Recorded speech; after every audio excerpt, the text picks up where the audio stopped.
Shalom, senang sekali boleh kembali menyapa sahabat-sahabat sekalian dalam program pendalaman Alkitab melalui pelajaran Sekolah Sahabat bersama dengan kami, Cornelius Media.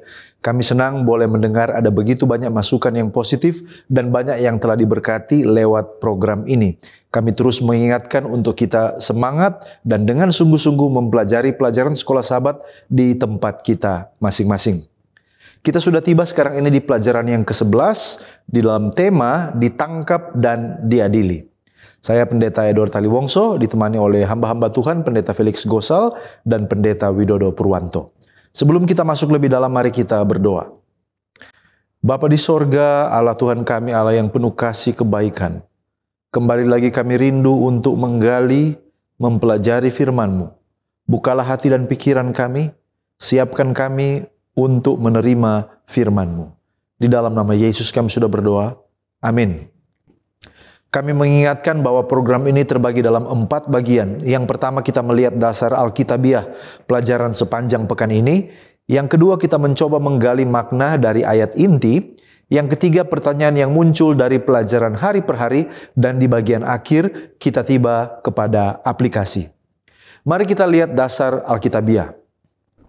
Markus pasal 14 menceritakan pengkhianatan Yudas, penangkapan Yesus, perjamuan terakhir di mana Yesus menubuatkan penderitaannya dan mendirikan perjanjian baru melalui tubuh dan darahnya.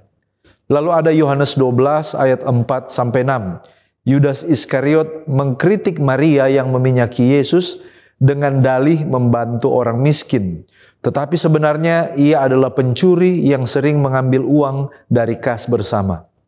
Lalu ada Roma 8 ayat 28. Semua hal baik yang buruk maupun yang baik akan bekerja bersama-sama untuk kebaikan bagi mereka yang mengasihi Allah. Keluaran 24 ayat 8. Musa mengadakan perjanjian antara Allah dan bangsa Israel dengan memercikan darah persembahan sebagai simbol pengudusan dan pengikat janji Allah. Yeremia 31 ayat 31 sampai 34. Allah menjanjikan perjanjian baru di Israel, di mana hukumnya akan tertulis dalam hati mereka dan dosa-dosa mereka akan diampuni dan tidak akan diingat lagi. Kemudian ada Sakaria 13 ayat 7. Nubuatan tentang Mesias yang akan diserang dan gembala yang dipukul menyebabkan kawanan tercerai-berai. Tetapi rencana Allah tetap akan berjalan. Selanjutnya kita lihat makna dari judul ditangkap dan diadili. Siapa yang ditangkap dan diadili dan siapa yang menangkap? Yang ditangkap dan diadili di dalam konteks pelajaran kita adalah Yesus Kristus. Yang menangkap adalah para prajurit Romawi dan petugas dari imam-imam kepala dan ahli-ahli Taurat dipimpin oleh Yudas Iskariot sebagaimana di dalam Markus 14 ayat 43 sampai 46. Mengapa Yesus ditangkap dan diadili? Yesus ditangkap atas tuduhan penghujatan oleh para pemimpin agama Yahudi karena dia mengklaim sebagai Mesias dan anak Allah, yang menurut mereka ini melanggar hukum Taurat. Namun sebenarnya secara politik, Yesus juga dianggap sebagai ancaman oleh otoritas Romawi karena dituduh dia ingin menjadi raja. Bagaimana proses penangkapan dan pengadilan? Setelah ditangkap di Taman Getsemani, Yesus dibawa ke Mahkamah Agama Yahudi atau yang kita sebut dengan Sanhedrin, di mana ia diinterogasi oleh imam besar dan dituduh melakukan penghujatan.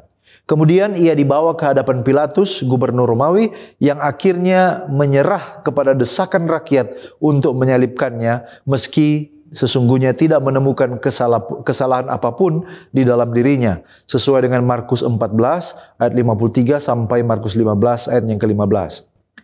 The Dictionary of Jesus and the Gospel sedikit menerangkan kepada kita tentang prosedur yang terjadi di dalam proses pengadilan Yesus Kristus. Di sana dikatakan pertemuan malam hari dalam Markus 14 ayat 15 mungkin dapat dianggap sebagai pertemuan pendahuluan di istana imam besar.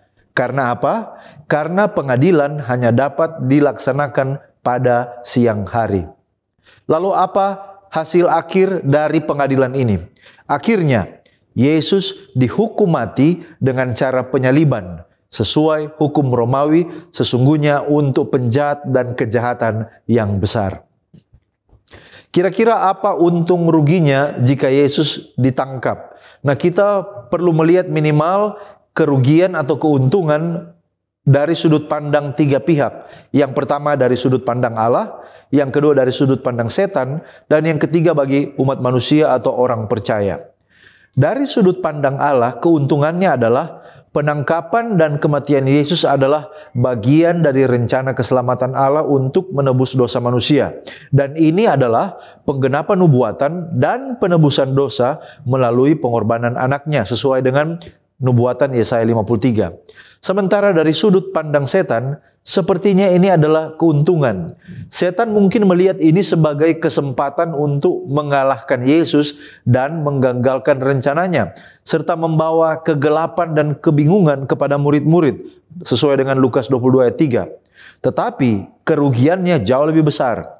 Setelah kebangkitan, setan justru dikalahkan sepenuhnya karena kematian Yesus membuka jalan bagi keselamatan umat manusia sesuai dengan Ibrani 2 ayat 14. Nah, sekarang mari kita lihat keuntungan dari sudut pandang orang percaya.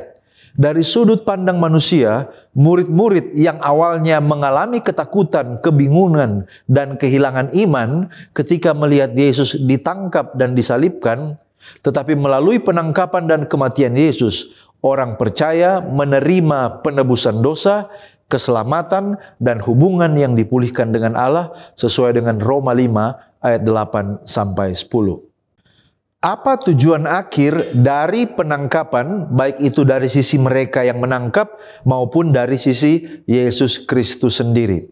Nah, para pemimpin agama Yahudi, tujuan mereka adalah untuk mengakhiri pengaruh Yesus, menghentikan ajarannya yang dianggap merusak otoritas mereka, serta menghindari terjadi potensi pemberontakan yang dapat mengancam posisi mereka di bawah pemerintahan Romawi. Hal ini bisa kita temukan di dalam Yohanes 11 ayat 47 sampai 50. Sementara tujuan dari Yesus sendiri adalah dia tahu bahwa penangkapan dan penyalibannya adalah langkah penting dalam rencana penebusan Allah. Tujuan akhir dari Yesus adalah memberikan hidupnya sebagai kurban yang sempurna untuk menebus dosa manusia dan mendamaikan manusia dengan Allah sesuai dengan Matius 20 ayat 28 dan Yohanes 10 ayat 17 sampai 18. Kematiannya ini membuka jalan bagi kebangkitan dan kemenangan atas dosa dan juga atas maut. Baik, kita tiba pada ayat inti, dan ayat inti pada pekan ini terambil dari Markus pasal 14 ayat 36. Di sana Alkitab mengatakan, katanya, "Ya Abba, ya Bapa, tidak ada yang mustahil bagimu. Ambillah cawan ini daripadaku, tetapi janganlah apa yang aku kehendaki, melainkan apa yang engkau kehendaki." Baik, mari kita lihat latar belakang dari peristiwa ini. Apa kisah dan peristiwa yang mendahului nats ini? Baik, saudara, kisah ini adalah kisah yang terjadi di Taman Getsemani pada malam sebelum Yesus disalibkan. Dan Yesus pergi ke tempat ini untuk berdoa. Setelah sampai di Taman Getsemani, Yesus membawa Petrus, Yakobus, dan Yohanes dan memberikan pengakuan bahwa hatiku sangat sedih, seperti mau mati rasanya. Tinggallah di sini dan berjaga-jagalah. Dan menurut catatan Markus, saat itu Yesus sangat takut dan gentar. Jadi bisa dikatakan pada fase ini Yesus sementara memasuki penderitaan jiwa sehingga perasaan mau mati muncul karena adanya perasaan pahit ataupun sengsara batin yang diderita oleh Yesus pada saat itu. Nah, mari kita lihat apa maksud dan tujuan dari perkataan Yesus dalam nats ini. Kemudian siapa atau apa pengertian ya Aba ya Bapa, dan apa pengertian cawan di dalam konteks ayat ini, dan mengapa harus cawan tersebut diambil oleh Yesus. Apakah ada ketidakmampuan Yesus menghadapi cawan tersebut. Nah, mari kita lihat beberapa komentar dan kutipan yang berkomentar tentang hal ini. Di dalam Kerinduan Segala Zaman halaman 328, di sana Roh Nubuat mengatakan bahwa ia merasa bahwa oleh dosa ia sedang dipisahkan dari Bapanya. Jadi maksud dari perkataan Yesus di sini didasari oleh perasaan akan perpisahan dengan Bapanya akibat dosa, dan betapa jahatnya dosa, betapa hebatnya akibat dari dosa ini sehingga dapat membuat perpisahan dengan Bapanya, kemanusiaan Yesus dengan Bapanya. Dan ini adalah dasar dari perasaan Yesus kenapa sampai dia berkata demikian. Nah, Walter Wessel di dalam The Expositor's Bible Commentary volume 8 halaman 763-764 mengatakan bahwa beban dan penderitaan itu begitu besar sehingga ia tidak dapat berdiri. Doanya diucapkan dalam posisi tertengkurap. Nah, kemudian kata Abah di dalam doa Yesus ini adalah kata yang sangat menarik karena kata ini adalah kata yang digunakan merujuk kepada Allah Bapa.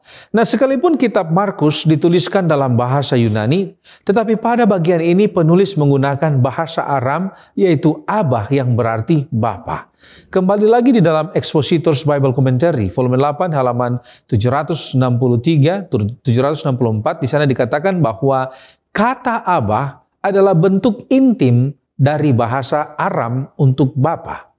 Nah, kata ini tidak digunakan oleh orang Yahudi untuk memanggil Allah karena mereka menganggapnya tidak sopan. Nah, muncul pertanyaan, kenapa Yesus menggunakan kata ini?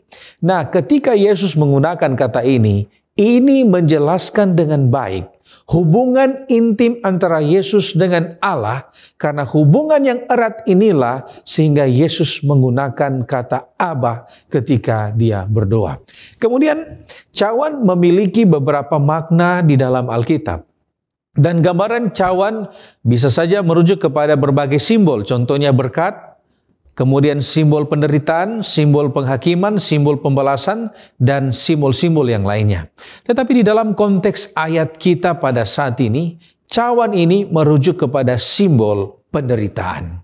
Nah, kemudian mengapa Yesus harus mengambil cawan ini? Mengapa Yesus memohon cawan ini kiranya lalu daripadanya? Apakah Yesus tidak mampu? Nah, saudaraku, Yesus berkata di dalam Yohanes pasal 18 ayat 11, "Aku harus minum cawan yang diberikan Bapa kepadaku."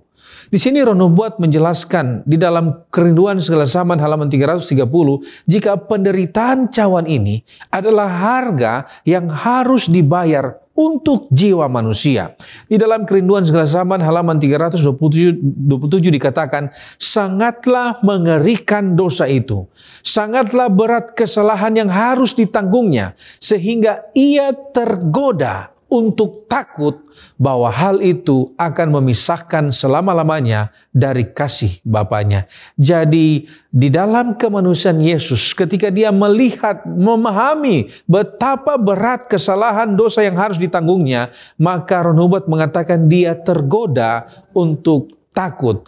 Kemudian di dalam buku yang sama halaman 329, Roh Nubuat mengatakan begini, ketika Kristus merasa bahwa persatuannya dengan Bapa diputuskan, ia khawatir jangan-jangan dalam sifat manusianya ia tidak akan sanggup menanggung pergumulan mendatang untuk melawan kuasa kegelapan. Tetapi di dalam posisi yang mengerikan ini, ada malaikat yang memberikan penghiburan kepada Yesus. Kalau kita baca di dalam halaman 334, di sana Roh Nubuat mengatakan, malaikat yang berkuasa yang berdiri di hadirat Allah, yang menempati kedudukan daripadanya setan jatuh, datang ke sisi Kristus. Malaikat itu datang bukannya hendak mengambil cawan itu dari tangan Kristus, melainkan hendak menguatkan dia untuk meminumnya. Selanjutnya dikatakan, ia mengatakan kepadanya tentang jiwa-jiwa yang akan diselamatkan sebagai akibat penderitaannya. Ia mengatakan kepadanya bahwa ia akan merasa puas karena ia akan melihat serombongan besar umat manusia yang diselamatkan selama-lamanya. Dan di sini kita bisa melihat bahwa Yesus mengambil cawan penderitaan malam itu karena dia membayangkan saya dan saudara, dan dia rindu agar kita boleh diselamatkan. Kita berpindah kepada subjudul tak terlupakan. Dalam konteks pelajaran sekolah Sabat, khususnya Markus 14 ayat 1-11, siapa yang sesungguhnya berencana untuk membunuh Yesus? Markus 14 ayat 1 bagian B katakan, imam-imam kepala dan ahli-ahli Taurat mencari jalan untuk menangkap dan membunuh Yesus dengan tipu muslihat. Jadi jelas di sini, rencana untuk membunuh Yesus adalah ide dari para imam kepala dan ahli-ahli Taurat. Matius 26 ayat 3 dan 4 menegaskan hal itu dengan menyebut bahwa imam-imam kepala dan tua-tua bangsa Yahudi berkumpul di istana imam besar Kayafas berunding untuk perencanaan menangkap dan membunuh Yesus. Dan Lukas 22 ayat 2 serta Injil Yohanes 12 ayat 10 membenarkan akan hal ini. Namun demikian, setanlah sebenarnya yang menginspirasi mereka dalam rencana untuk membunuh Yesus. Alfa Omega jilid 6 halaman 161, setan mengatakan kepada mereka bahwa untuk mempertahankan kekuasaan mereka, Yesus harus dibunuh dan nasihat inilah yang mereka ikuti. Nah, sekarang kapan rencana dan peristiwanya? Keinginan untuk membunuh Yesus sebenarnya telah ada sejak lama, khususnya dari orang-orang Farisi, seperti yang tercatat dalam Matius 12 ayat 14, kemudian Markus 3 ayat yang ke-6. Namun peristiwa kebangkitan Lazarus dari kematianlah, menurut Yohanes 11 ayat 45-47, yang telah menjadi pemicu rencana membunuh Yesus itu dibawa ke mahkamah agama. Alfa Omega jilid 6 halaman 156-159 mengatakan suatu rapat Sanhedrin diadakan dengan segera untuk memutuskan mengenai apa yang harus dilakukan. Di dalam majelis inilah golongan Saduki dan golongan Farisi bersatu, mereka berhimpun untuk merencanakan kematian Yesus. Dan perlu saudara ketahui bahwa Sanhedrin menurut Seventh-day Adventist Bible Commentary volume 5 halaman 517 merupakan konsili nasional orang Yahudi. Yohanes 11 ayat 53 katakan mulai hari itu mereka sepakat untuk membunuh dia, yaitu Yesus. Kemudian 6 hari sebelum Paskah, pada waktu Yesus datang ke Betania, di mana akan diadakan perjamuan di rumah Simon si Kusta, menurut Alfa Omega jilid 6 halaman 177 juga diadakan rapat imam-imam dan orang Farisi untuk membicarakan cara mereka membunuh Yesus. Puncaknya adalah 2 hari sebelum perayaan Paskah. Menurut Markus pasal 14 ayat 1, mereka sekali lagi berkumpul mencari jalan untuk menangkap dan membunuh Yesus. Dalam rapat itu, menurut Markus 14 ayat 2, mereka tidak akan mengeksekusi rencana mereka untuk menangkap dan membunuh Yesus pada perayaan Paskah karena khawatir akan terjadi keributan di antara rakyat. Namun menurut kronologi yang dipaparkan dalam Markus 14, mulai dari ayat yang ke-12, pada hari pertama dari hari raya roti tak beragi, pada waktu orang menyembelih domba Paskah, setelah Yesus makan Paskah dengan murid-muridnya dan pergi ke Taman Getsemani untuk berdoa, di waktu itulah Yesus ditangkap dan dibawa menghadap imam besar, lalu diadakan mahkamah agama untuk mencari kesaksian terhadap Yesus supaya ia dapat dihukum mati. Nah, mengapa dilakukan saat hari Paskah meskipun mereka mengkhawatirkan keributan di kalangan rakyat? Ada 2 faktor yang bisa menjadi alasan. Yang pertama, dalam perencanaan mereka untuk menangkap dan membunuh Yesus, mereka menantikan sarana untuk mencapai tujuan mereka. Alfa Omega jilid 6 halaman 161 juga mengatakan bahwa mereka mengambil keputusan hendak membunuh Kristus segera setelah ada kesempatan yang baik. Nah, kedatangan Yudas malam itu setelah dia meninggalkan tempat perjamuan Paskah bersama Yesus dan murid-murid lainnya merupakan suatu kesempatan dan sarana bagi mereka untuk segera mengeksekusi rencana pembunuhan Yesus. Mau tidak mau, walaupun pertimbangan awal mereka tidak dilakukan pada perayaan Paskah, namun inilah kesempatan mereka untuk menangkap dan kemudian membunuh Yesus namun secara diam-diam. Sebab Alfa Omega jilid 6 halaman 339 katakan bahwa di saat jalanan sunyi senyap dan kota sedang terlelap, mereka membawa Yesus ke balai Hanas. Yang kedua, alasannya adalah karena Yesus memang anak domba Paskah yang sesungguhnya. Stephen Nelson Haskell dalam bukunya The Cross and Its Shadow halaman 97 menggambarkan bahwa selama berabad-abad Allah telah menetapkan bahwa inilah saatnya anak domba Paskah akan dipersembahkan. Ketika Kristus tergantung di antara langit dan bumi sebagai persembahan bagi manusia berdosa, pada hari itu ia berseru, "Sudah selesai." Kristus telah memenuhi apa yang selama ini dilambangkan oleh anak domba Paskah. Artinya hal ini terjadi untuk menggenapi rencana dan kehendak Allah yang telah dinubuatkan sebelumnya. Nah, apa alasan untuk membunuh Yesus? Markus 14 ayat 55 dan 56 katakan, imam-imam kepala malah seluruh mahkamah agama mencari kesaksian terhadap Yesus supaya ia dapat dihukum mati, tetapi mereka tidak memperolehnya. Banyak juga orang yang mengucapkan kesaksian palsu terhadap dia, tetapi kesaksian-kesaksian itu tidak sesuai yang satu dengan yang lain. Artinya tidak ada satu alasan yang kuat untuk membunuh Yesus. Namun ketika Yesus ditanya, apakah engkau Mesias, anak dari yang terpuji dalam Markus 14:61 bagian B, Yesus menjawab, akulah dia, dan kamu akan melihat anak manusia duduk di sebelah kanan yang maha kuasa dan datang di tengah-tengah awan-awan di langit. Mereka menggunakan jawaban Yesus ini untuk menjeratnya dengan tuduhan menghujat Allah supaya ia dapat dihukum mati. Markus 14 ayat 64 katakan, kamu sudah mendengar hujatnya terhadap Allah. Bagaimana pendapat kamu? Lalu dengan suara bulat mereka memutuskan bahwa dia harus dihukum mati. Padahal motif mereka sesungguhnya menurut Markus 15 ayat 10 dan Alfa Omega jilid 6 halaman 160 adalah dengki dan ketakutan karena akan kehilangan kekuasaan. Nah, mengapa mereka menggunakan Yudas murid Yesus sebagai media atau sarana?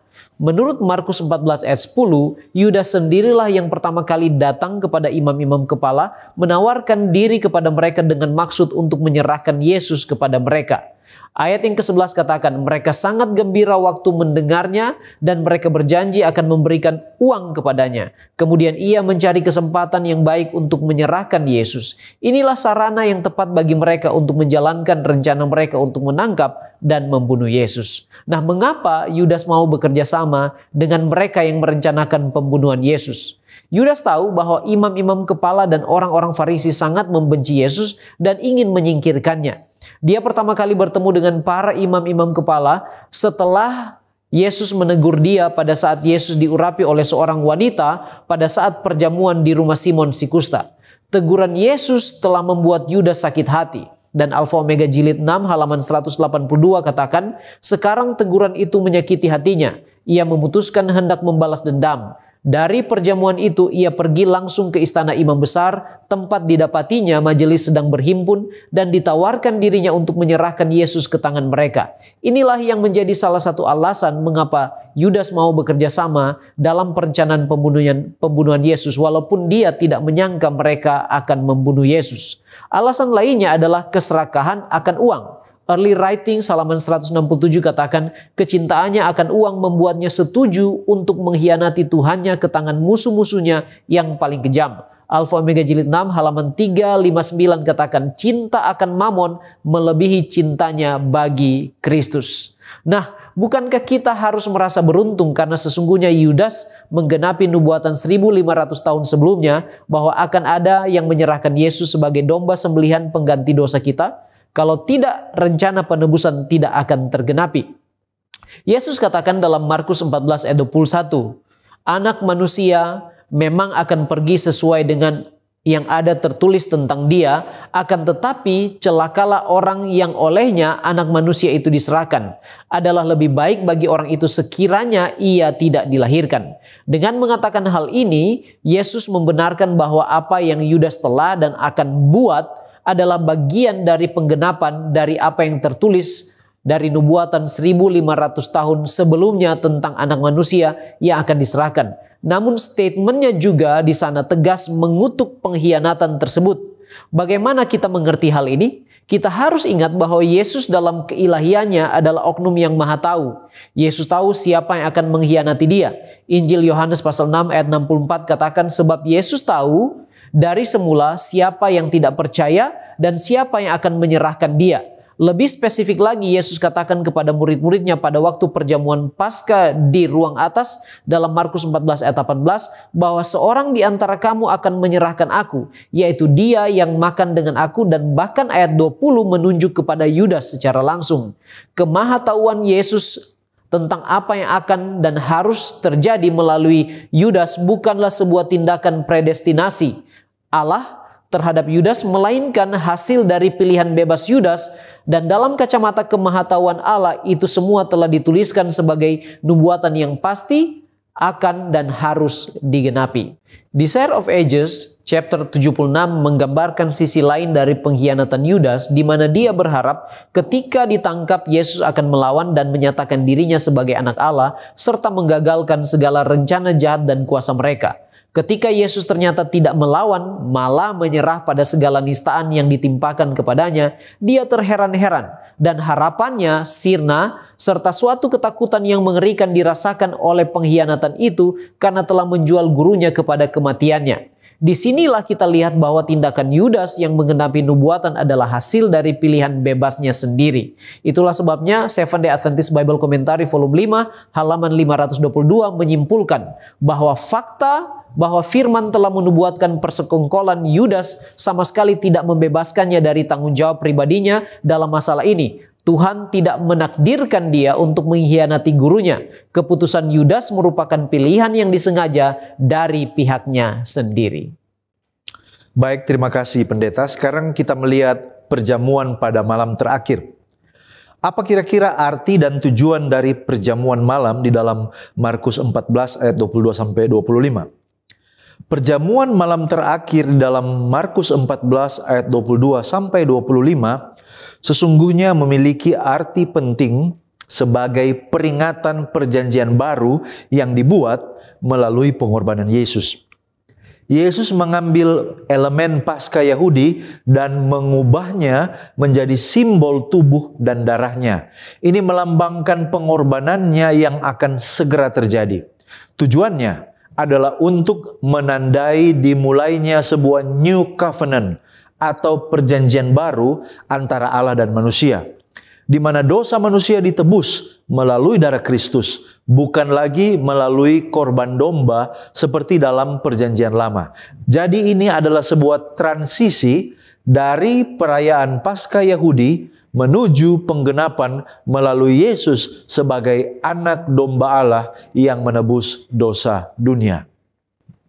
Apa kira-kira arti roti dan minum dari cawan, dan siapa yang akan minum di dalam kerajaan Allah?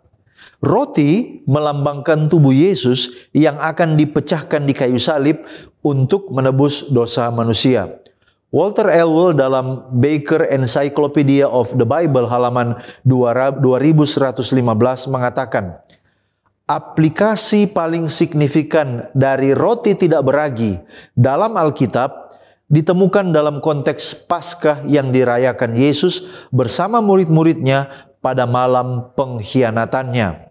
Di sana Yesus menyamakan tubuhnya dengan roti tidak beragi yang dipecah-pecahkannya di hadapan ke-12 muridnya. Lalu kemudian cawan. Cawan ini melambangkan darahnya yang ditumpahkan untuk mengadakan perjanjian baru. Darahnya adalah penebusan dari dosa. Dan cawan ini adalah simbol dari janji pengampunan dan keselamatan yang ditawarkan melalui kematiannya yang segera akan terjadi. Dan Yesus mengatakan bahwa ia tidak akan minum lagi dari hasil pokok anggur ini sampai tiba waktunya di kerajaan Allah. Apa maksudnya? Ini menunjukkan bahwa mereka yang akan minum bersama-sama dengan dia di dalam kerajaan Allah adalah orang-orang yang percaya kepadanya dan yang menerima keselamatan melalui kematian dan kebangkitannya. Dengan kata lain, ini adalah sebuah janji tentang perjamuan eskatologis di mana orang percaya akan bersama Kristus di dalam kekekalan. Mengapa bagi gereja di abad modern ini dibuat sebagai ritual yang rutin? Bukankah ini akan diminum lagi hanya di kerajaan Allah? Nah, perjamuan Tuhan diadakan secara rutin di gereja karena itu adalah constant reminder atau pengingat yang terus-menerus akan pengorbanan Yesus dan pengharapan akan kedatangannya yang kedua kali. Meski Yesus berkata bahwa ia tidak akan minum lagi dari cawan ini sampai di kerajaan Allah, tetapi umat percaya diperintahkan untuk melakukannya sebagai cara untuk mengenang dan mengingat pengorbanannya. Lukas 22 ayat 19. Jadi setiap kali gereja mengadakan perjamuan kudus, ini adalah pengakuan atas kasih karunia yang diterima melalui kematian Yesus, serta ini menimbulkan pengharapan akan kedatangannya yang kedua kali, di mana janji penuh keselamatan itu akan digenapi. Craig Keener dalam The IVP Bible Background Commentary New Testament mengomentari 1 Korintus 11 ayat 26. Kata atau frase sampai ia datang ini adalah batasan waktu untuk perjamuan Tuhan yang akan kembali kepada Yesus. Perayaan Paskah menantikan penebusan Israel di masa depan dan juga melihat ke belakang kepada bagaimana Allah telah menebus mereka dalam peristiwa keluaran pada zaman Musa. Baik, kita tiba pada pokok pembahasan mengenai Getsemani. Apa tujuan Yesus berdoa di Taman Getsemani? Nah, saudaraku yang terkasih, tujuan utama Yesus berdoa di Getsemani adalah untuk mencari kekuatan dalam menghadapi penderitaan yang akan dia alami. Dan di sini kita melihat bahwa Yesus merenungkan beban dosa-dosa dari umat manusia yang harus dia tanggung dan berusaha untuk menyerahkan kehendaknya kepada kehendak Bapa. Dikatakan di dalam Kerinduan Segala Zaman bahwa di dalam kesengsaraannya ia bertumpu erat-erat pada tanah yang dingin, seakan-akan mencegah dirinya sendiri dari perpisahan lebih jauh dengan Allah. Nah, apa yang Yesus doakan? Nah, Yesus berdoa untuk kekuatan agar dia dapat menanggung cawan penderitaan yang harus dia hadapi dan untuk tetap setia pada rencana keselamatan yang telah ditetapkan. Dia berdoa, "Ya Bapa, jikalau Engkau mau, ambillah cawan ini daripadaku." Tetapi Yesus menambahkan, bukan kehendaknya, tetapi kehendak Allah yang terjadi. Dan ini menunjukkan bagaimana penyerahan total yang dia berikan kepada kehendak Allah Bapa pada masa-masa yang sangat sulit. Nah, apa sebab murid Yesus yang 4 orang di Taman Getsemani seperti tidak memiliki empati dan ikut berdoa dan tidak ikut berdoa, malahan mereka tidur? Dan di mana murid yang lain dan apa yang sementara mereka perbuat? Nah, saudaraku, Alkitab secara konsisten menyebutkan ada 3 murid yang dibawa Yesus untuk menemaninya berdoa, yaitu Petrus, Yakobus, kemudian Yohanes. Tetapi muncul beberapa argumen dan spekulasi mengenai murid yang keempat yang hadir pada saat itu. Yang pertama, ada yang berspekulasi bahwa Yudas Iskariot juga hadir di sana karena kemudian dia tahu posisi Yesus sehingga dia memimpin pasukan untuk menangkap Yesus. Itu yang pertama. Kemudian spekulasi yang kedua, mereka mengatakan bahwa jika murid yang keempat itu adalah Markus itu sendiri. Hal ini didasari pada tulisan Markus dalam Markus pasal 14 ayat 51-52 yang menyebutkan jika ada seorang pemuda yang melarikan diri telanjang saat Yesus ditangkap. Nah, sekalipun hal-hal yang telah kita lihat tadi, tetapi kita tidak melihat bahwa ada dukungan dari tekstual Alkitab yang langsung mengenai kehadiran murid yang keempat di dalam Taman Getsemani. Nah, Roh Nubuat menjelaskan jika ketiga murid tersebut tertidur karena kelelahan fisik dan emosional. Terlebih setelah mereka menghadapi peristiwa-peristiwa akhir dan pengajaran yang intens sebelum malam hari itu. Dan di sana dikatakan mereka tidak mampu bertahan terjaga meskipun Yesus telah meminta mereka untuk berjaga-jaga dan berdoa. Nah, tetapi di sisi lain, Roh Nubuat juga mengatakan bahwa ada indikasi tentang adanya pengaruh spiritual yang membuat murid-murid saat itu lengah. Ellen White mengatakan bahwa mereka tampaknya dilumpuhkan dengan perasaan lengah. Dilumpuhkan dengan perasaan lengah. Yang sebenarnya dapat mereka hindarkan sekiranya mereka telah memohon kepada Allah dengan tidak berkeputusan. Tetapi perlu kita catat bahwa walaupun murid-murid ini mereka tertidur, itu bukan karena mereka tidak peduli. Ellen G. White menjelaskan jika mereka mencintai Yesus dan mereka mau memberikan dukungan pada saat-saat sulit saat itu. Tetapi mereka gagal memahami situasi yang terjadi saat itu. Kerinduan segala zaman halaman 354 mengatakan, karena tertidur ketika Yesus menyuruh dia berjaga dan berdoa, Petrus telah membuka jalan bagi dosanya yang besar, yaitu pada saat dia menyangkal Yesus 3 kali. Jadi salah satu yang menyebabkan Petrus jatuh pada malam hari itu oleh karena ketika dia disuruh untuk berjaga dan berdoa, Petrus justru tertidur. Nah, kemudian bagaimana dengan murid-murid yang lain? Nah, saudaraku yang terkasih, tidak ada informasi tentang keberadaan murid-murid yang lain. Alkitab menyebutkan jika mereka berada di taman itu, tetapi ketika Yesus ditangkap, murid-murid ini melarikan diri. Ya, terima kasih pendeta. Sekarang kita datang kepada pokok pembahasan menanggalkan semua untuk meninggalkan Yesus. Dalam Markus 14 ayat 43 sampai 52, mengapa Yesus yang sudah tahu akan ditangkap, namun saat di Taman Getsemani tidak menghindar atau melarikan diri.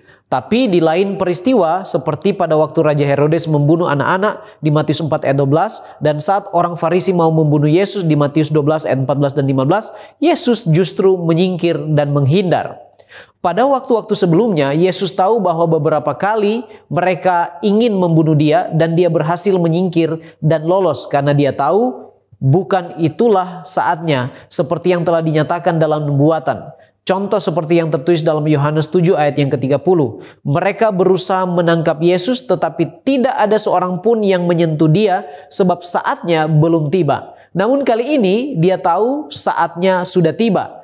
Tiba saatnya dia menyerahkan diri untuk menggenapi semua yang telah dinubuatkan sebelumnya bagi penyelesaian misi keselamatan di mana dia harus menjadi anak domba Paskah yang dikorbankan. Markus 14 ayat 41 bagian B katakan, saatnya sudah tiba, lihat anak manusia diserahkan ke tangan orang berdosa. Alfa Omega jilid 6 halaman 281 dikatakan, ia Yesus mengetahui bahwa saatnya sudah tiba, ia sendirilah anak domba Paskah yang sebenarnya, dan pada hari Paskah itu dimakan, ia akan dikorbankan.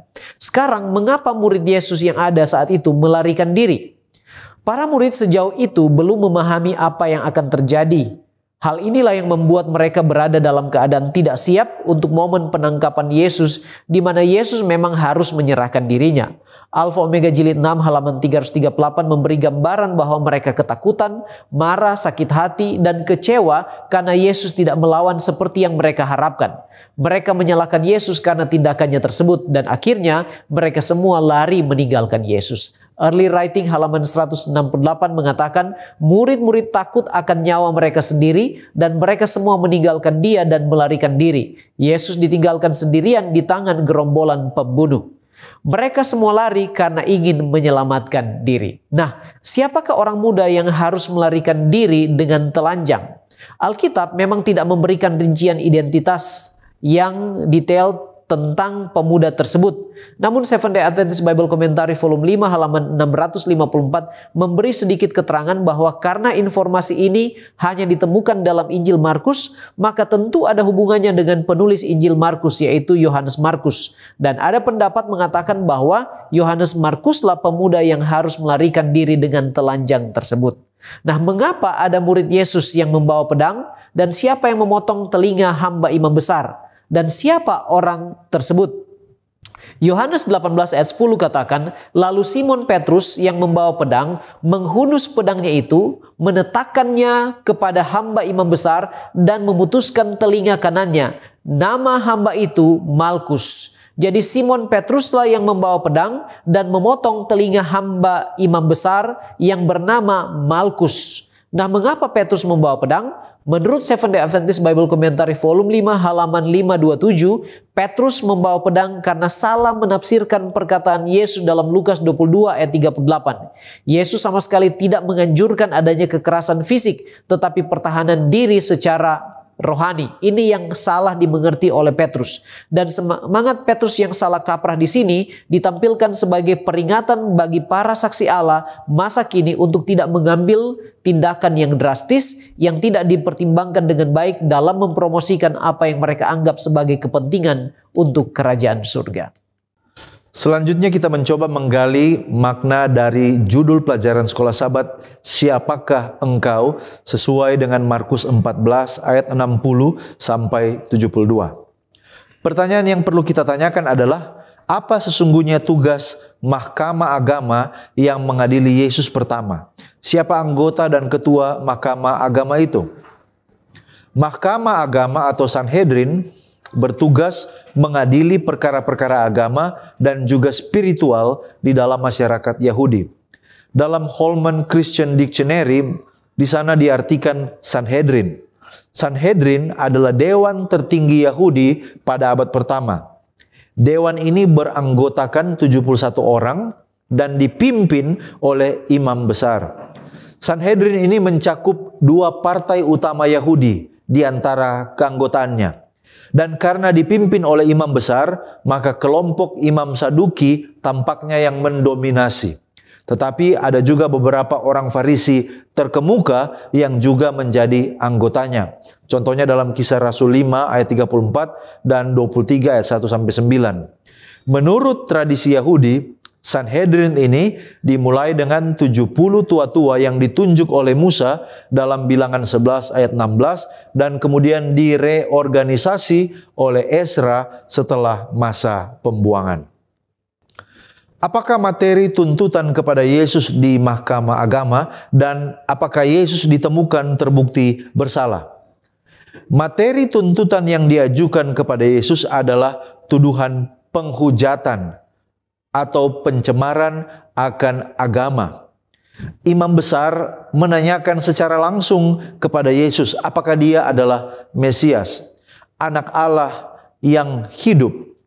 Ketika Yesus menjawab bahwa dia adalah anak manusia yang akan datang dalam kemuliaan, ini dianggap sebagai penistaan oleh para pemimpin agama. Karena Yesus sebagai manusia biasa mengklaim status ilahi. Namun dari perspektif kebenaran yang sebenarnya, Yesus sesungguhnya tidak bersalah. Mengapa? Karena dia mengatakan kebenaran tentang identitasnya sebagai Mesias. Akan tetapi mahkamah agama menganggap dia bersalah oleh karena penghujatan, oleh karena penistaan menurut hukum Yahudi.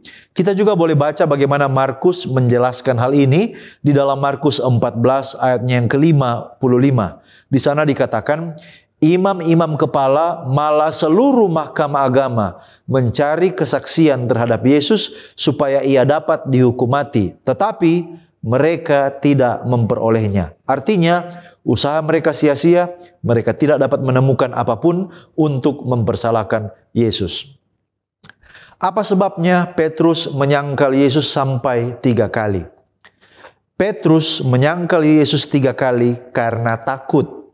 Ketika Yesus ditangkap, Petrus mengikutinya dari kejauhan dan berada di halaman rumah imam besar.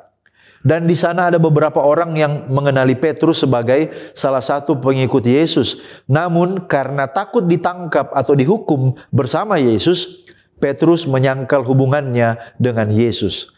Ellen White mengomentari hal ini dalam Early Writings halaman 169. Dia katakan, Petrus mengikuti Tuhannya setelah pengkhianatannya. Ia sangat ingin tahu apa yang akan terjadi dengan Yesus. Tetapi ketika ia dituduh sebagai salah satu muridnya, rasa takut akan keselamatannya membuatnya menyatakan bahwa ia tidak mengenal orang itu. Jadi benar, oleh karena ketakutannya, itulah yang menyebabkan sampai Petrus pada waktu itu menyangkal Tuhannya 3 kali. Baik, saudara-saudara, kita tiba pada pendalaman hari Jumat. Apa Petrus menyesal telah menyangkal Yesus?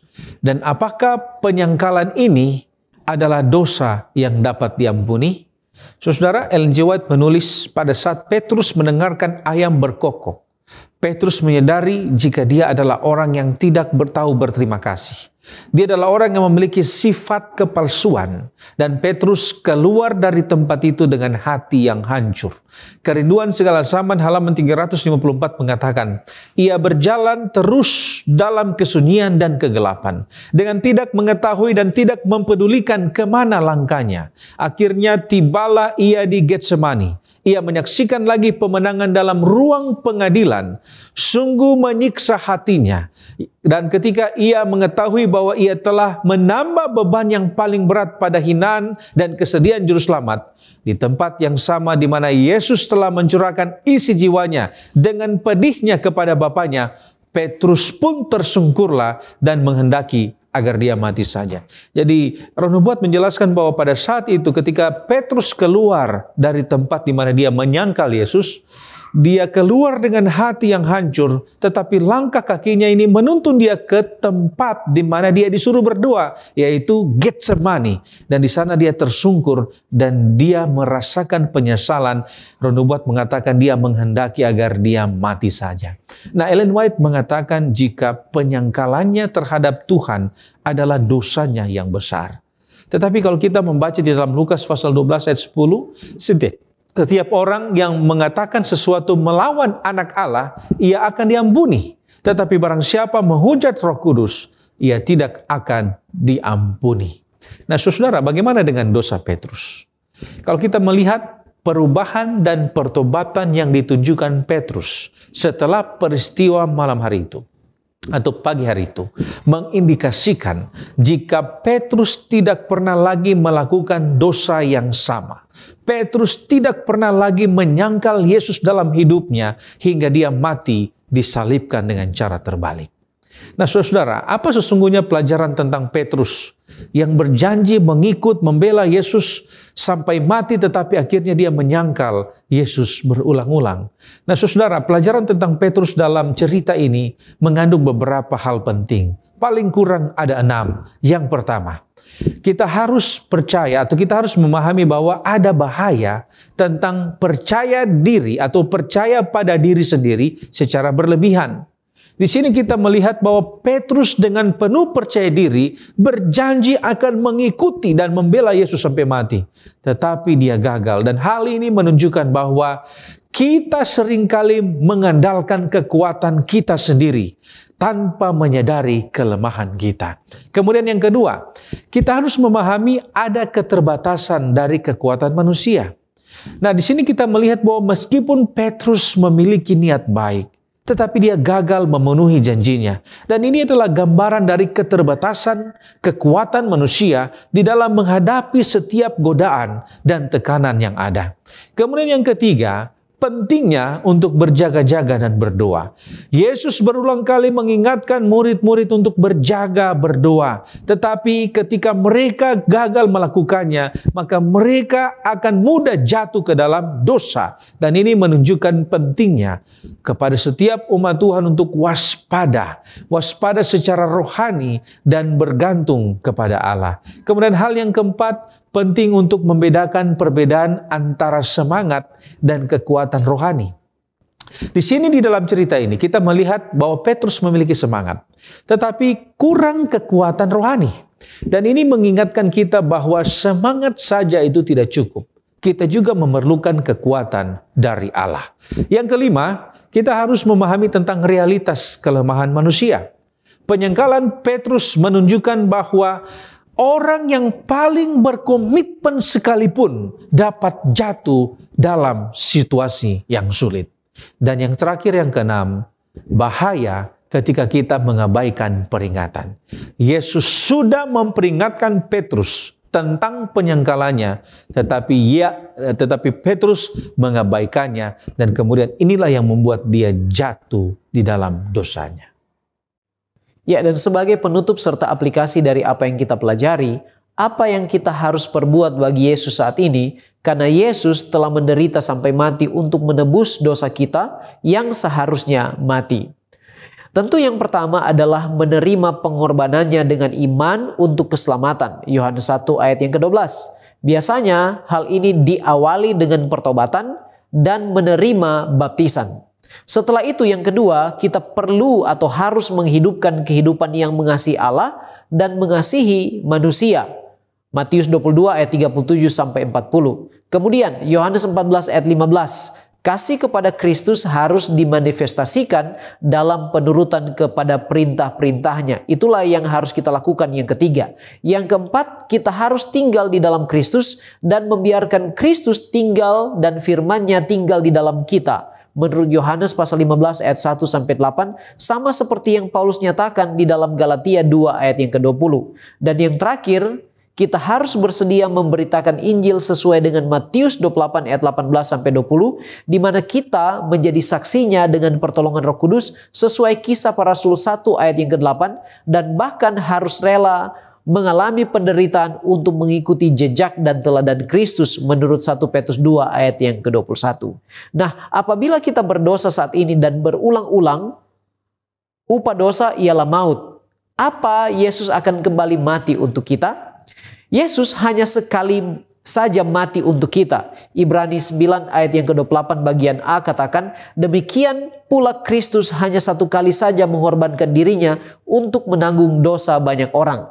Artinya ketika kita yang sudah mengenal terang kebenaran namun terus-menerus berbuat dosa, maka ada konsekuensi terhadap diri kita sendiri, di mana kita akan semakin tidak peka terhadap pekerjaan Roh Kudus yang menginsafkan kita dari dosa. Inilah yang dinyatakan di dalam Ibrani pasal 6 ayat 4 sampai 6. Dikatakan di ayat yang ke-6, namun murtad lagi, artinya orang tersebut berbuat dosa yang sama lagi, dan orang yang seperti ini tidak mungkin diperbaharui sekali lagi sedemikian hingga mereka bertobat. Sebab mereka menyalibkan lagi anak Allah bagi diri mereka dan menghinanya di muka umum.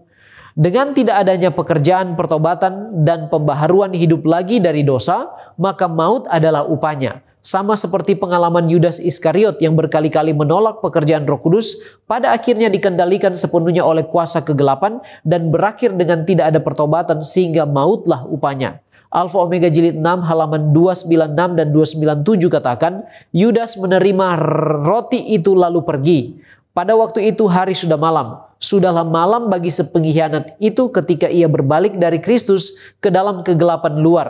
Sampai ia mengambil langkah ini, Yudas belum melewati kemungkinan adanya pertobatan. Tetapi ketika ia meninggalkan hadirat Tuhan, keputusan terakhir telah diambil. Ia telah melewati garis batas dan mautlah upahnya. Nah sekarang apa bentuk penyangkalan akan Yesus yang kita lakukan saat ini sebagaimana yang dilakukan Petrus? Dan bagaimana kita menyesal supaya dapat diampuni?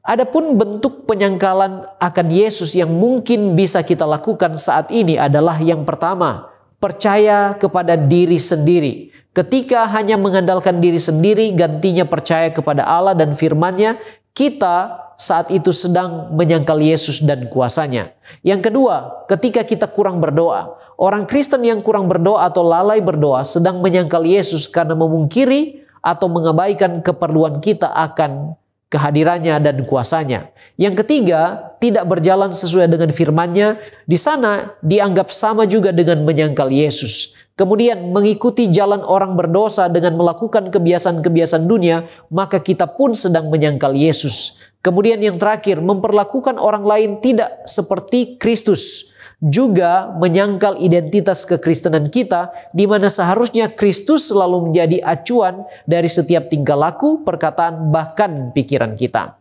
Benar bahwa Petrus telah menyangkal Yesus, namun pena inspirasi katakan dalam sebuah bacaan devotional berjudul From the Heart, halaman 284, di sana dikatakan, tetapi Petrus tidak ditinggalkan dalam keputusasaan.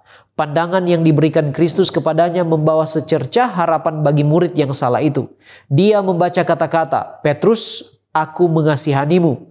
Karena engkau menyesal dan bertobat, aku mengampunimu. Ketika jiwa Petrus melewati penghinaan yang begitu dalam, melalui pergumulan yang mengerikan dengan agen-agen setan, ia teringat akan perkataan Kristus, Aku telah berdoa untukmu, dan itulah jaminan yang sangat berharga baginya.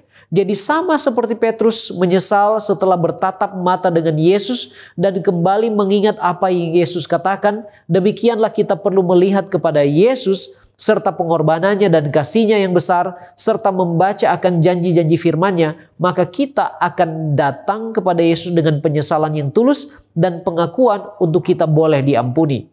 Petrus hancur dan menangis terseduh-seduh dalam penyesalannya dan pertobatannya. Demikian pula kita perlu datang dengan hati yang hancur, tangisan penyesalan agar kita diterimanya kembali dan diperbaharuinya dari dosa-dosa kita. Yang paling penting adalah biarkanlah Roh Kudus melakukan pekerjaannya di dalam hati kita, membawa kita kepada pertobatan yang sungguh dan penyesalan yang berkenan di hadapan Tuhan. Mari kita tunduk kepala dan kita satu dalam doa. Terpujilah nama-Mu ya Tuhan Allah kami, sebab Engkau baik. Terima kasih Engkau telah mengajar kami.